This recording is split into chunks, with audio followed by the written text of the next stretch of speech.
जय हिंद साथियों, नमस्कार।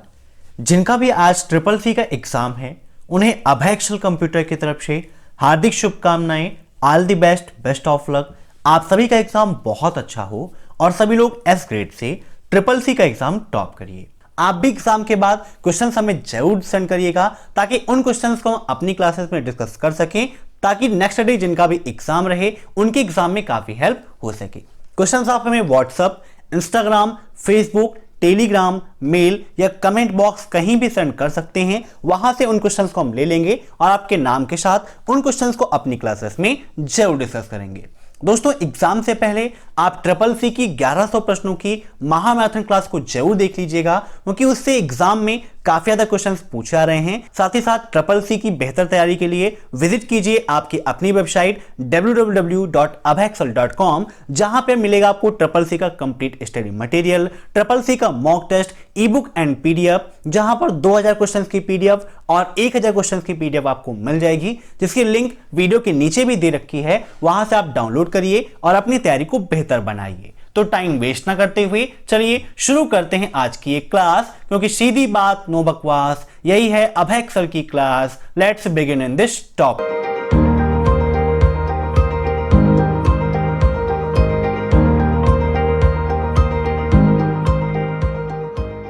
पहला प्रश्न आपका जीबी एमबी से बड़ा है। क्वेश्चन काफी सिंपल सा है, ट्रू एंड फॉल्स में पूछा गया था, क्या जीबी एमबी से बड़ा होता है। आप पर डे जीबी और एमबी का उपयोग करते हैं।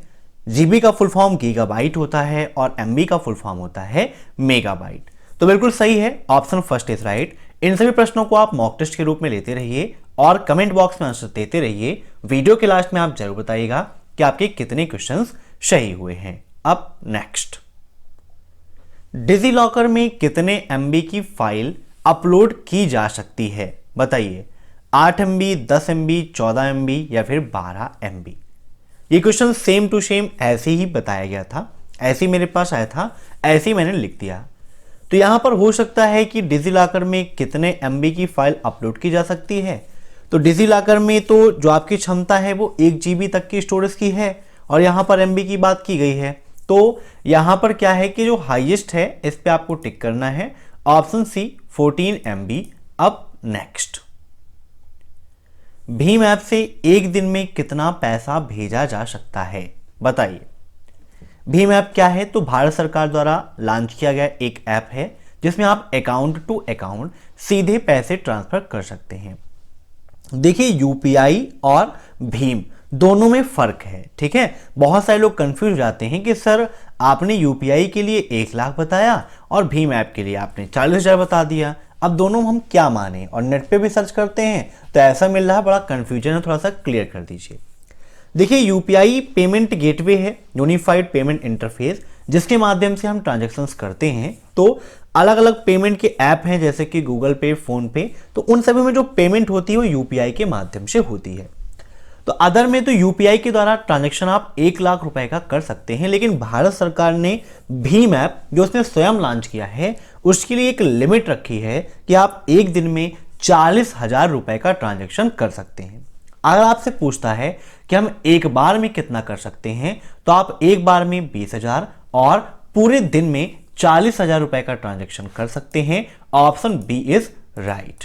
अब नेक्स्ट, अनपढ़ को एटीएम जारी करना चाहिए। जारी करना चाहिए या फिर किया जाता है, दोनों चीजें हैं। तो जारी करना चाहिए, अगर करना चाहिए तभी जारी किया जाता है, अगर नहीं करना चाहिए होता था तो जारी ही ना किया जाता। तो बिल्कुल सही है, क्योंकि अनपढ़ को भी एटीएम दिया जाता है, उसके लिए एक प्रोसेसिंग होती है जिसके माध्यम से उसको सिखाया जाता है कि कैसे आपको एटीएम का उपयोग करना है। अब नेक्स्ट, जिस प्रकार कई पेज मिलकर एक किताब बनती है, उसी प्रकार कई वेब पेज मिलकर क्या बनता है, बताइए। दोस्तों, जिस प्रकार कई पेज मिलकर एक किताब बनती है, उसी प्रकार कई वेब पेज मिलकर एक वेबसाइट का निर्माण होता है। Option second is right. अब नेक्स्ट, कौन सा ई कॉमर्स नहीं है, बताइए। निम्न में से कौन सा ई कॉमर्स नहीं है? ई कॉमर्स का मतलब क्या होता है? इलेक्ट्रॉनिक कॉमर्स, है ना, जहां पर आपका क्या हो, ऑनलाइन लेन देन होता है, वही कहलाता है ई कॉमर्स।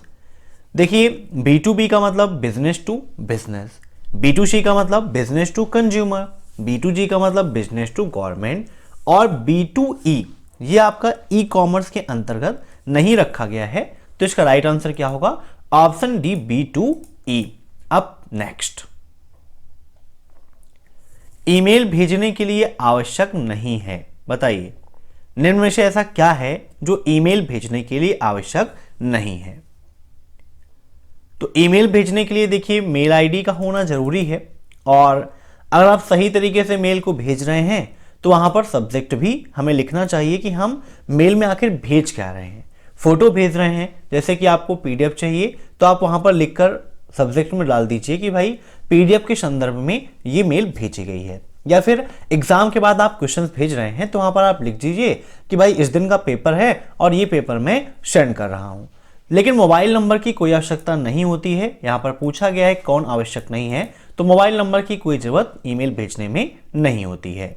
अब नेक्स्ट, लिब्रे ऑफिस में खुले प्रोग्राम को बंद करने के लिए किस शॉर्टकट की का उपयोग करते हैं? बताइए। खुले प्रोग्राम का मतलब जो प्रेजेंट टाइम पर विंडो ओपन है उसको अगर बंद करना है तो बंद करने के लिए किस शॉर्टकट की का उपयोग करते हैं? तो इसका राइट आंसर होगा Ctrl+W।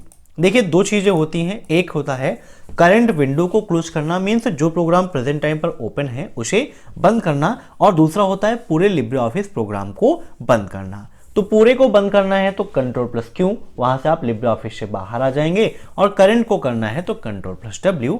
अब नेक्स्ट, कंप्यूटर को बंद करने से पहले शटडाउन कर देना चाहिए, मीन्स आप कंप्यूटर को बंद करना चाहते हैं तो क्या उससे पहले शटडाउन आपको करना चाहिए या फिर नहीं? तो बिल्कुल सही है, शटडाउन करना चाहिए, है ना। जैसे कि हमें तरोताजा होने के लिए सोने की आवश्यकता होती है, वैसे भी कंप्यूटर को रेस्ट की आवश्यकता होती है, जिसे हम शटडाउन के रूप में जानते हैं। अब नेक्स्ट, वेबसाइट से ईमेल को हटा सकते हैं, सही या गलत? देखिए दो चीजें हो सकती हैं, क्वेश्चन को अगर आप समझिए, वेबसाइट से ईमेल हटा सकते हैं तो एक चीज तो ये हो गया कि हमने अपनी वेबसाइट पर अपने ईमेल दे रखी है तो उसे हम हटा सकते हैं, और दूसरी चीज है कि जिस ईमेल से आपकी वेबसाइट बनी है ना, उसका वेबसाइट की ईमेल से कोई मतलब होता नहीं है, वो आपका डोमेन नेम होता है ना, और जो होस्टिंग होती है उसके लिए मेल आईडी की आवश्यकता होती है, लेकिन वहां पर मेल का कोई मतलब नहीं होता है, ठीक है। वो मेल सिर्फ आपके पर्सनल यूज के लिए होती है, जहां पर आपको मैसेजेस मिलते हैं, है ना, जो भी आप OTP आती है या फिर जो भी चीजें होती है वो आपको वहां पर मेल आती जाती रहती है, लेकिन वेबसाइट में मेल के होने या ना होने से कोई मतलब नहीं होता है। तो यहां पर इसका राइट आंसर हो जाएगा सही, कि वेबसाइट से हम अपनी ईमेल को हटा सकते हैं। जैसे हम YouTube पर अपनी मेल्स देते हैं, हम चाहें तो अपनी मेल को शो नहीं कराएंगे तो आप नहीं देख पाएंगे, बाकी जो अकाउंट हमारा बना है वो मेल से ही बनता है। अब नेक्स्ट, गणना एवं तर्क का कार्य करने वाला कौन सा है? मीन्स निम्न में से ऐसा कौन है जिसके माध्यम से गणना होती है और तर्क का कार्य होता है? ऑप्शन है ALU, CU, MU या फिर इनमें से कोई नहीं। देखिए CPU के 3 भाग होते हैं, ALU, CU और MU। CPU का फुल फॉर्म भी SSC एग्जाम में कभी कभी पूछ लेता है, तो CPU का फुल फॉर्म होता है सेंट्रल प्रोसेसिंग यूनिट। ALU का फुल फॉर्म क्या होता है? Arithmetic logic unit. CU का फुल फॉर्म कंट्रोल यूनिट, और MU का फुल फॉर्म होता है मेमोरी यूनिट, और चौथा इनमें से कोई नहीं, मतलब कोई नहीं, है ना। तो ALU जो होता है इसका नाम ही है arithmetic logic unit, means computer में जितनी भी अंकगणितीय गणनाएं और तार्किक गणनाएं होती हैं वह ALU के माध्यम से ही होती हैं। ALU के 2 पार्ट होते हैं भैया, एक AU और दूसरा LU। AU मतलब इलाहाबाद यूनिवर्सिटी, LU मतलब Lucknow university. Just I am joking भाई। AU मतलब अर्थमेटिक यूनिट एंड LU मतलब लॉजिकल यूनिट, याद रखिएगा, कभी कभी इनके बारे में एग्जाम में पूछ लेता है। अब देखते हैं next question. Libre office writer में पैराग्राफ की शुरुआत में जाने के लिए किस शॉर्टकट की का उपयोग करते हैं? आइए यहां पर लिब्रे ऑफिस राइटर हम ओपन कर लेते हैं और एक पैराग्राफ वहां पर लाते हैं, और फिर आपको दिखाते हैं कैसे हम किसी लाइन की स्टार्टिंग में जा सकते हैं और किसी पैराग्राफ की स्टार्टिंग में जा सकते हैं। पैराग्राफ लाना है तो इसके लिए DT लिखकर F3 हम प्रेस कर देंगे तो यहां पर हमारा एक पैराग्राफ आ जाएगा। अभी जैसे कि कर्सर हमारा कहां है पैराग्राफ में, यहां पर है। अगर हम डायरेक्टली यहां पर जाते हैं, देखिए अगर हम होम की प्रेस करते हैं, ठीक है, होम की हम प्रेस करते हैं तो हमारा जो कर्सर है वो लाइन की स्टार्टिंग में जाएगा। चलिए जूम करके दिखा देते हैं। जैसे कि देखिए अभी कर्सर हमारा कहां पर है, हाइट के बाद में है, हमें लाइन की स्टार्टिंग में करना है। हमने होम की प्रेस की, देखिए लाइन की स्टार्टिंग में आ गया। वहीं पर अगर हमें इस कर्सर को डॉक्यूमेंट मींस पैराग्राफ की स्टार्टिंग में ले जाना है, कंट्रोल के साथ में हम होम करेंगे तो पैराग्राफ की स्टार्टिंग में आ जाएगा। तो क्लियर हुआ, होम से लाइन की शुरुआत में और कंट्रोल प्लस होम से पैराग्राफ की शुरुआत में हम जाएंगे। Option first is right. अब नेक्स्ट, कौन सा नेटवर्क राष्ट्र संचार में उपलब्ध है? बताइए राष्ट्र संचार में कौन सा नेटवर्क उपलब्ध है? तो राष्ट्र में उपयोग होता है wide area network. Option second is right. देखिए नेटवर्क आपके मुख्यतः 3 प्रकार के हैं, लैन, मैन और वैन। लैन का full form local area network. इनसे संबंधित ट्रिपल सी एग्जाम में काफी क्वेश्चंस पूछे आते हैं, जैसे कि किसी ऑफिस या किसी बिल्डिंग में उपयोग होने वाला नेटवर्क किसका उदाहरण है? तो लैन का उदाहरण है। अगर बात आती है एक शहर की, कभी कभी ट्रिपल सी में क्वेश्चन पूछ लेता है कि दिल्ली शहर में उपयोग हो रहे केबल टीवी नेटवर्क किसके उदाहरण हैं? तो वो मैन अर्थात मेट्रोपॉलिटन एरिया नेटवर्क के उदाहरण है। मीन्स जहां पर एक राज्य या फिर एक क्षेत्र, एक शहर की बात हो तो वहां पर मैन वर्क करता है। लैन छोटी भौगोलिक दूरी, जैसे कि कोई ऑफिस, कोई बिल्डिंग, कोई बैंक, वहां पर उपयोग होता है। जबकि वैन का उपयोग 2 देशों के बीच में, 2 द्वीपों के बीच में, 2 महाद्वीपों के बीच में, मीन्स काफी लंबी डिस्टेंस में इसका उपयोग किया जाता है। अब नेक्स्ट, ईमेल के द्वारा किस प्रकार की फाइल संलग्नक से नहीं भेज सकते हैं? देखिए जब आप मेल करते हैं तो आप मेल से पीडीएफ भेज सकते हैं, डॉक्यूमेंट फाइल भेज सकते हैं। .docx का मतलब ये भी आपकी डॉक्यूमेंट फाइल ही है। जैसे कि आप MS ऑफिस में लेटेस्ट वर्जन उपयोग करते हैं, जैसे इसकी MS ऑफिस 16 वगैरह, तो वहां पर उसका एक्सटेंशन .docx होता है। लेकिन जो एग्जीक्यूटेबल फाइल्स होती हैं वो हम मेल के द्वारा नहीं सेंड कर सकते हैं। तो इसका राइट आंसर हो जाएगा ऑप्शन सेकेंड .exe। ठीक है, एग्जीक्यूटेबल फाइल्स। अब नेक्स्ट, टेलीफोन में प्रयुक्त संचार कौन सा है? बताइए टेलीफोन जो उपयोग होते हैं उसमें जो संचार है वो कौन सा होता है? तो इसका राइट आंसर होगा सैटेलाइट संचार, वहां पर सैटेलाइट संचार होता है। अब नेक्स्ट, इंडिया में कितने पासपोर्ट ऑफिस हैं? काफी इंपॉर्टेंट क्वेश्चन है ये भी आपका। बताइए भारत में पासपोर्ट ऑफिस की संख्या कितनी है? ये क्वेश्चन ट्रिपल सी में काफी ज्यादा रिपीट हो रहा है और इसका राइट आंसर होगा ऑप्शन सेकेंड 37, 37 पासपोर्ट ऑफिस है। अब नेक्स्ट, एक हार्ड डिस्क को पैरेलल पोर्ट का उपयोग करके मदरबोर्ड से जोड़ा जा सकता है, ट्रू या फॉल्स? बताइए। तो बिल्कुल सही है, एक हार्ड डिस्क को पैरेलल पोर्ट का उपयोग करके मदरबोर्ड से हम जोड़ सकते हैं। अब नेक्स्ट, ट्विटर क्या है? बताइए। ये क्वेश्चन काफी इंपॉर्टेंट है, सिंपल सा क्वेश्चन है, पर डे में आपको बता देता हूं इन सभी के बारे में। तो ट्विटर क्या है? ट्विटर आपका माइक्रो ब्लॉगिंग का उदाहरण है, इंपॉर्टेंट क्वेश्चन है। ट्विटर का सिंबल क्या है? या क्वेश्चन भी ट्रिपल सी एग्जाम में काफी पूछा आता है। तो ट्विटर का प्रतीक है लैरी बर्ड। ठीक है, ट्विटर के फाउंडर कौन है? तो जैक डॉर्सी, इवान विलियम्स और नोह ग्लास, इन दोनों लोगों ने मिलकर ट्विटर का निर्माण किया था।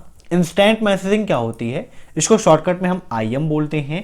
इंस्टेंट मैसेजिंग के अंतर्गत वह सभी ऐप आते हैं जिनके माध्यम से हम चैटिंग करने का कार्य करते हैं, जैसे कि आप व्हाट्सएप उपयोग करते हैं, टेलीग्राम का उपयोग करते हैं, फेसबुक मैसेंजर का उपयोग करते हैं। ये सभी आपके इंस्टेंट मैसेजिंग के अंतर्गत आते हैं। अब नेक्स्ट, इक्वल सेलिंग। यहां पर इक्वल नहीं लगा, पहले इक्वल लगा देते हैं क्योंकि बिना इक्वल के कोई भी फार्मूला वर्क नहीं करता है। तो इक्वल सेलिंग 97,7 का परिणाम क्या होगा? जब मैंने आपको फार्मूला कैप्सूल का एक वीडियो प्रोवाइड किया था 40 मिनट का, तो वहां पर ये सारी चीजें मैंने आपको बताई थी कि कौन कौन सा फार्मूला कैसे वर्क करता है। अगर आप उस वीडियो को देखना चाहते हैं तो सर्च करिए YouTube पर फार्मूला कैप्सूल बाय अभय एक्सेल कंप्यूटर, आपको वो वीडियो मिल जाएगा जहां पर मैंने सभी फार्मूलों को एक्सप्लेन करके समझाया है। तो 97,7 है, तो देखिए 97 7 से डिवाइड नहीं होगा, लेकिन 98 7 से डिवाइड हो जाएगा। तो इसका राइट आंसर होगा ऑप्शन थर्ड 98। अब नेक्स्ट, वर्ड काउंट किस मीनू में होता है? बताइए। वर्ड काउंट का ऑप्शन किस मेनू में पाया जाता है। काफी इंपॉर्टेंट क्वेश्चन है ये भी आपका। तो यहां पर देखिए हम राइटर को ओपन कर लेते हैं, जूम कर लेते हैं। ये है आपकी टूल्स मेनू। टूल्स मेनू के अंतर्गत ही हमें वर्ड काउंट का ऑप्शन मिलता है, स्पेलिंग की शॉर्टकट की F7, ऑटोमेटिक स्पेल चेकिंग की शिफ्ट प्लस F7, ऐसे ही ऑटो टेक्स्ट की कंट्रोल प्लस F3। ये शॉर्टकट की आप नोट कर लीजिएगा, काफी इंपॉर्टेंट है और ट्रिपल सी एग्जाम में काफी पूछी आती हैं। तो हमारा क्वेश्चन था किस मेनू में होता है, तो टूल्स मेनू में पाया जाता है। Option second is right. तो आज की क्लास में बस इतने क्वेश्चंस। एग्जाम के बाद क्वेश्चंस आप हमें जरूर सेंड करिएगा ताकि उन क्वेश्चंस को अपनी क्लासेस में डिस्कस कर सकें और जिनका भी एग्जाम रहे नेक्स्ट डे उनके एग्जाम में काफी हेल्प हो सके। Thanks for watching my video. फिर मिलते हैं नेक्स्ट क्लास में शाम को 7:30 बजे। तब तक के लिए बाय।